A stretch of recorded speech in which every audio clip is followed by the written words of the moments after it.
नमस्कार दोस्तों, कैसे हैं आप सभी। आज फिर हाजिर हूँ आप सभी के सामने नई कहानी के साथ। कहानी का नाम है जब अनपढ़ सास का बहू ने उड़ाया सहरियों के सामने मजाक, तो सास ने सिखाया सबक।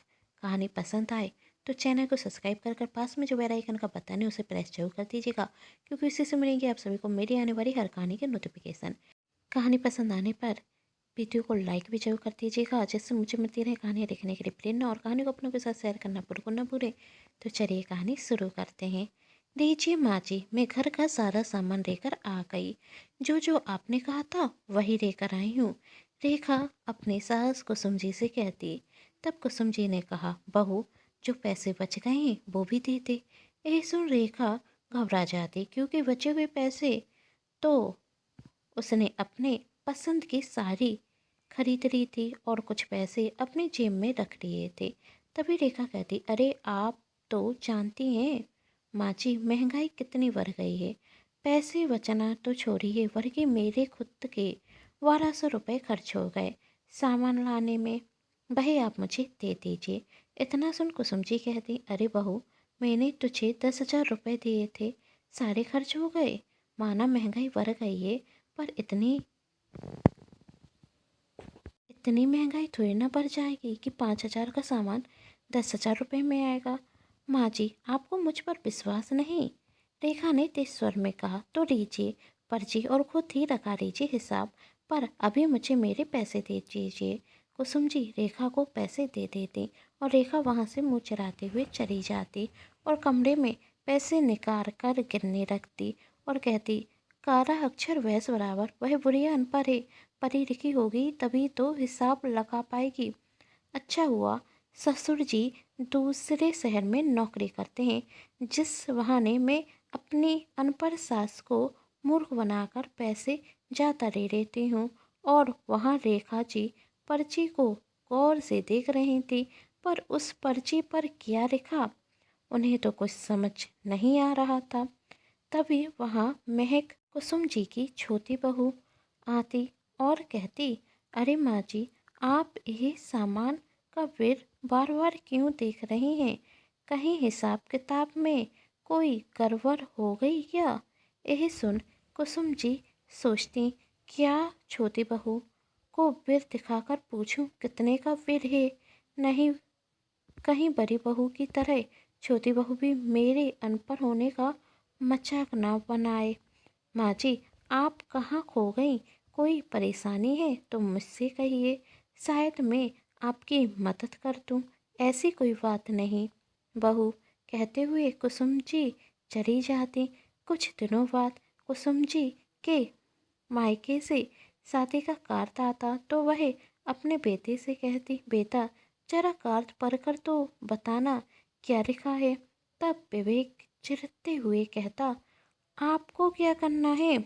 कुछ भी दिखाओ, मुझे मेरा काम करने दीजिए और जाइए यहाँ से। यही सुन कुसुम जी उदास हो जाती और जब वह अपनी बड़ी बहू से कहती तो वह कहती, माँ जी, आपको क्या लगता है मेरे पास कोई और काम नहीं?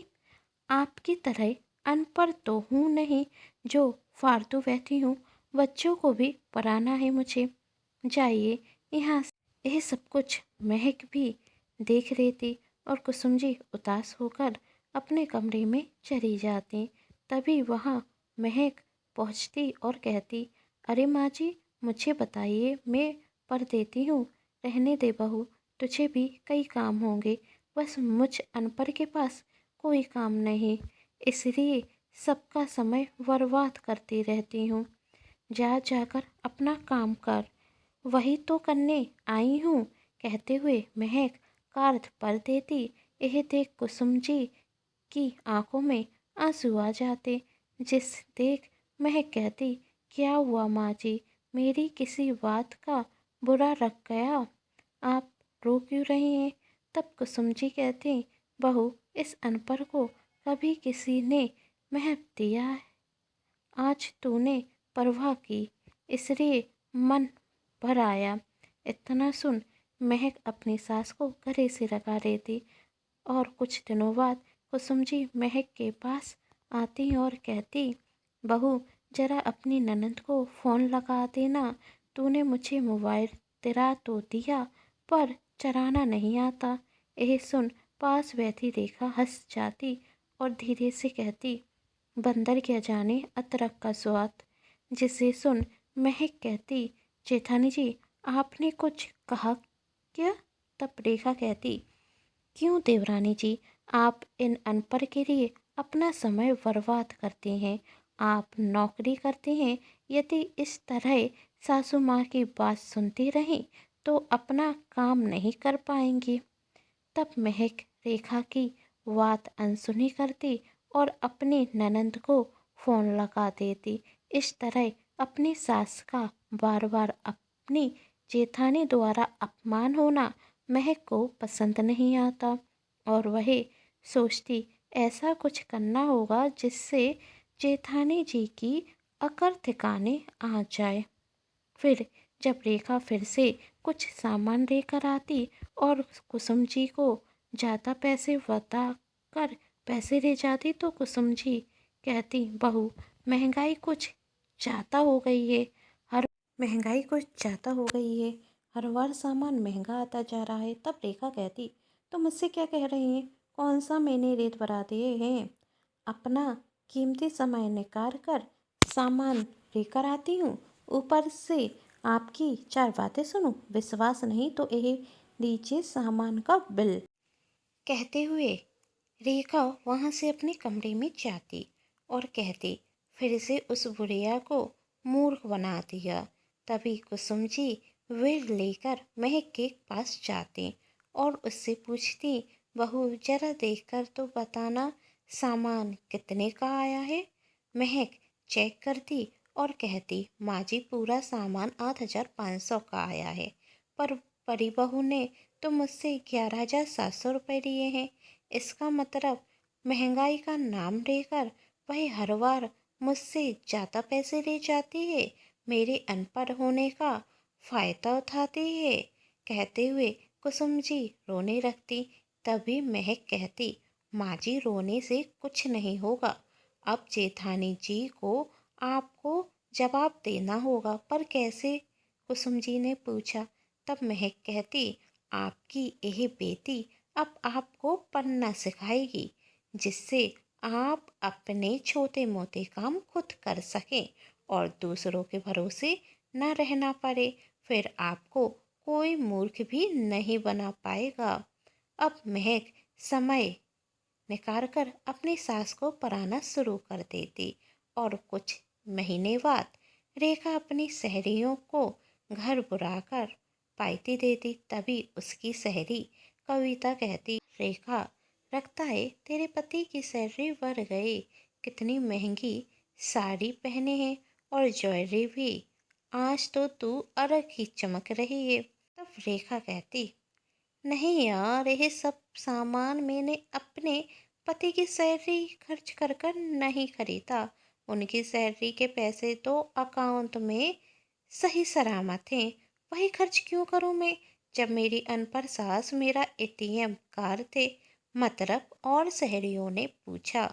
मतलब मैं जब भी बाजार से कुछ सामान लाती हूँ तो सासू माँ को उसका चौगुना रेट बता देती हूँ। अब मेरी अनपढ़ सास पढ़ी लिखी तो है नहीं, इसलिए जाता सवार जवाब करने पर फिर थमा देती हूँ। अब उन्हें कुछ समझ में आने वाला नहीं और शांत हो जाती हैं और जो मूर्ख बनाकर अपनी अनपढ़ सास से पैसे लेती हूँ उनसे अपने शौक पूरे कर लेती हूँ। इतना सुन सब जोर से हंसने लगते।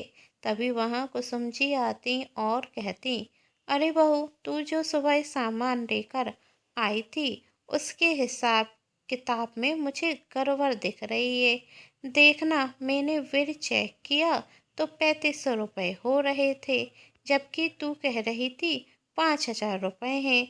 इतना सुन रेखा चौंक जाती और कहती, आप तो अनपढ़ हैं, आपने हिसाब कैसे लगा लिया? तभी वहाँ महक आकर कहती, वो क्या है ना भाभी, माँ जी हर बार कभी कुछ पढ़ने के लिए, कभी कहती तो कभी चिट्ठी लिखने के लिए। तो मैंने सोचा अपना कीमती समय बर्बाद करने से अच्छा इन्हें पन्ना लिखना सिखा देती हूँ तो मेरा कीमती समय बच जाएगा। यह सुन रेखा अपनी आंख बड़ी कर महक की तरफ देखने लगती। तभी महक कहती, माँ जी, मेरे तो दोनों हाथों में मेहंदी रखी है, तो क्या आप मेरी माँ को फ़ोन लगा देंगी? मुझे उनसे ज़रूरी बात करनी है। क्यों नहीं बहू, चल। और जाते हुए कुसुम जी रेखा से कहती, बहू अब फिर देख कर रिया कर। कहानी पसंद आने पर चैनल को सब्सक्राइब, वीडियो को लाइक एंड शेयर करना बिल्कुल ना भूलें। Thanks for watching.